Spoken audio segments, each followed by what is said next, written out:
This is now loading for the week of April 29th, 2013, giving you your quick fix of this week's releases and the latest news in the video game industry.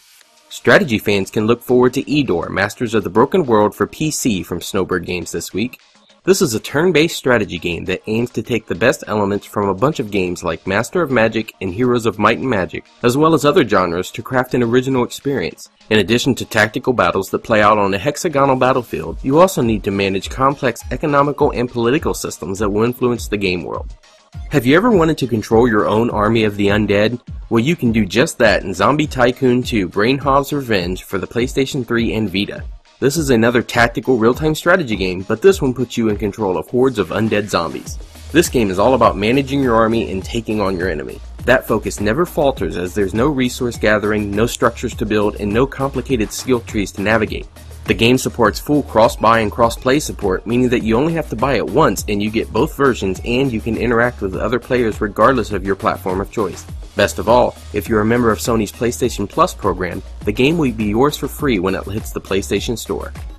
Toybox Inc. is releasing an update to the cult classic Deadly Premonition exclusively on the PlayStation 3 this week. The original release of the game, way back in 2010, was available for both the PlayStation 3 and the Xbox 360. This is a non-linear, open-world experience set in the town of Greenvale, where you are charged with investigating the murder of a young woman. As you dive deeper into the investigation, more women turn up dead, proving that this is more than just a random incident. The director's cut version of the psychological survivor horror game will feature updated controls, stereoscopic 3D support, updated HD visuals, full PlayStation Move support, and a variety of new downloadable content. Sony's Vita owns this week's marquee title with Marvelous AQL's Soul Sacrifice. Think Monster Hunter meets Devil May Cry, but presented in a very unique manner. This game is narrated by a book which tells the tale of a sorcerer from an ancient guild charged with ridding the world of monsters. As you read through his tales, learning the life that eventually drove him mad, you get to live out his various experiences and quests in flashback form. As you dive deeper into the world within this devilish book, you will set out on a series of missions, ridding the world of devilish creatures both alone and with your friends online. The action is non-stop and fast-paced every step of the way. The core mechanic of the game here is that you have to give something in order to get something, hence the use of the word sacrifice in the title. Players can sacrifice items and parts of their character's body in exchange for power. The only thing is, these sacrifices are permanent, therefore they aren't a resource that can be endlessly tapped into. This is a very deep and dark game, and definitely not one for the kiddies. I reviewed it earlier this week on our website and found it incredibly addicting and arguably one of the best experiences available in Sony's handheld. On the news end of things, the end of April has come and gone, and we've never seen an announcement of Microsoft's next generation console, as we heard rumors were coming.